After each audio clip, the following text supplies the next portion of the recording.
and even the printed font. Right? Printed font can be sometimes too small for a lot of people to enjoy the book. So with the digitized version of the devices, they allow you to increase the font a lot of times so that you can better read the book. Okay? Allow you to change, for example, the bookmark it, so you're not carrying around those corny bookmarks with feathers or whatnot. Right? And it's instantaneous, right? You gratify your need to read a book at any given time or any moment, okay? As opposed to going around searching for it, whether at a storefront or at the library. All right? So that's the appeal. Okay, so first, let's access the website. This is the website, live-brary. That's capital, lowercase is fine, live-brary.com. There's two ways of accessing this. You can do it directly by just typing in the URL address, or indirectly, meaning going to your library's website. Okay, going to your library's website. Let's do the indirect way. Okay. Okay, so here's your library's website. If you didn't know, comacpubliclibrary.org. comacpubliclibrary.org. Okay, in case you didn't know. If you do, then great. If you also don't know and you didn't want to type this in, you don't know the actual physical address, you can always Google it or Bing it or Ask it. Any search engine is fine. So macpubliclibrary.org. So that will open up the website. This is your library's website as it is today. Okay, as it is today. They even have a mobile version. That's cool. All right, but where you're going to find the link to is on the right-hand side. You'll see library.com. And you'll click on there, and it will shoot you over to the library website. Okay?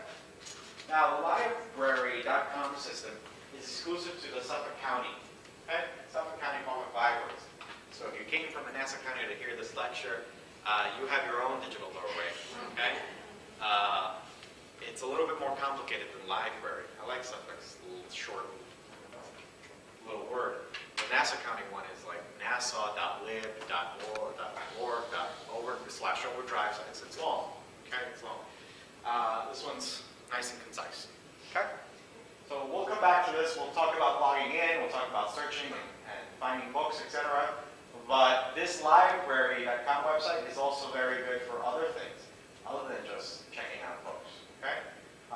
Especially for kids, right? Have study help. Right, so adult education and careers, homework for help from K through 12, test preparation, a lot of information that you can go through and explore.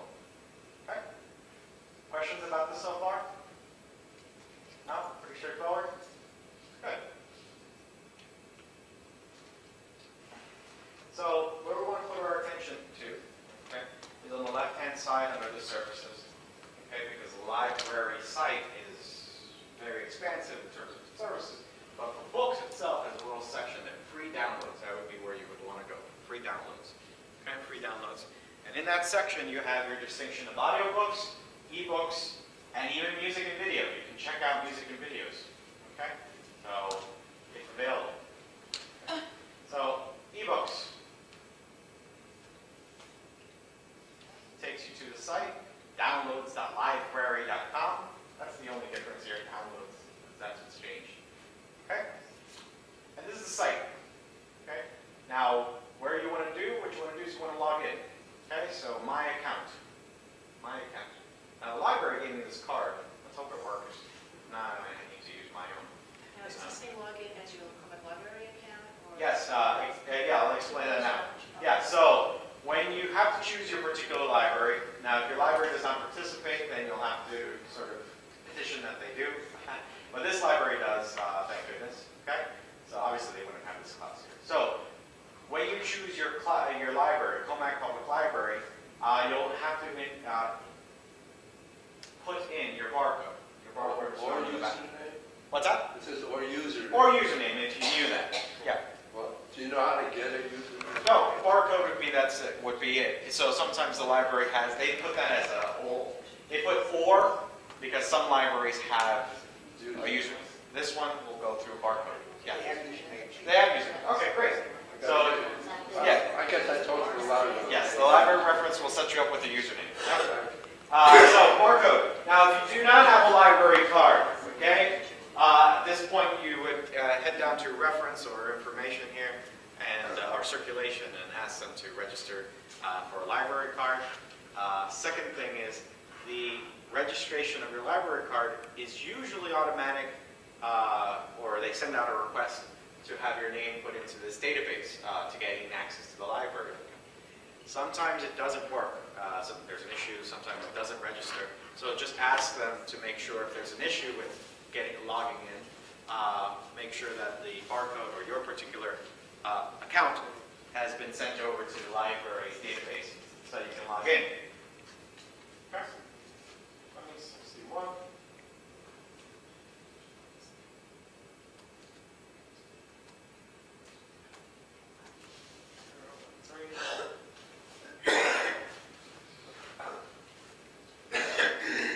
All right, no whammies. Great.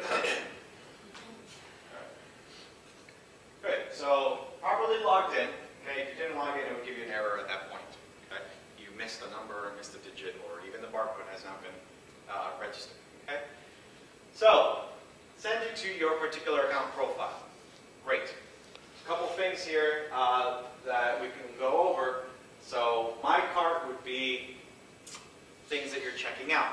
Okay. Now you haven't yet checked this out. You're sort of just putting it in the cart, pending for confirming the checkout. Okay. So display status that your cart is awaiting to check out. Letting periods. This just gives you an idea of how much time you're allotted for a particular checkout of a book or audiobook. Now, different libraries have different lending periods. Okay. Some libraries have opted for a 14-day extension. Some libraries only a 7-day extension. I'll show you soon what your library is. Okay. So that's the lending periods. Okay. Checkouts, things that in your history, okay, things that you downloaded or checked out, okay, and on your waiting list, okay, things that you're pending to receive confirmation about.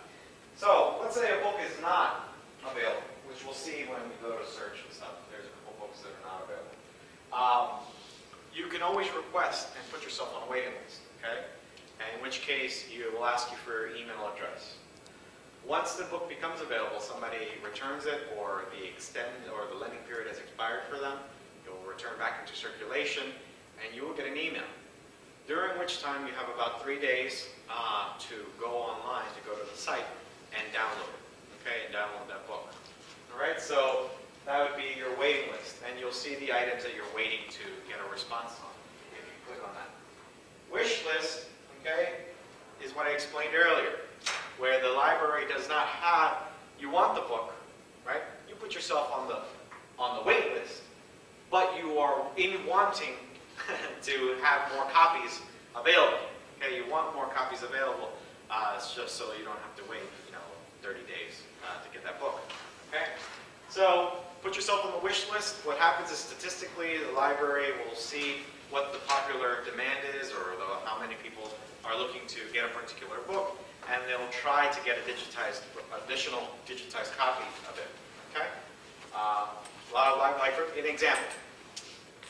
In my previous classes, people had an interest for Alex Cross. Okay, and when we searched for it on the library catalog, they only had like 2 copies. This was at least 6 months ago.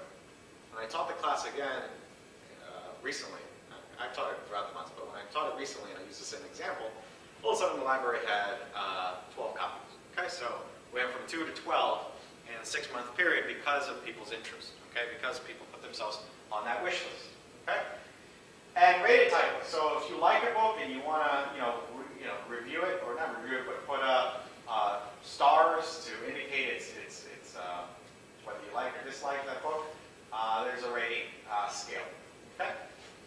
Any questions about what these mean and how you're going to go about, checking the information on these lists? You can put your name on both want and wish. Yep. Want and wish. Yep.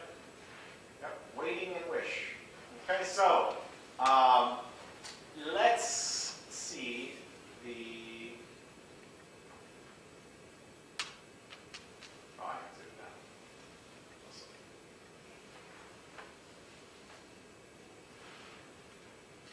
You know what? We're live. I do this a lot of times because some libraries don't have reliable internet, so I'm just going to stick to the website.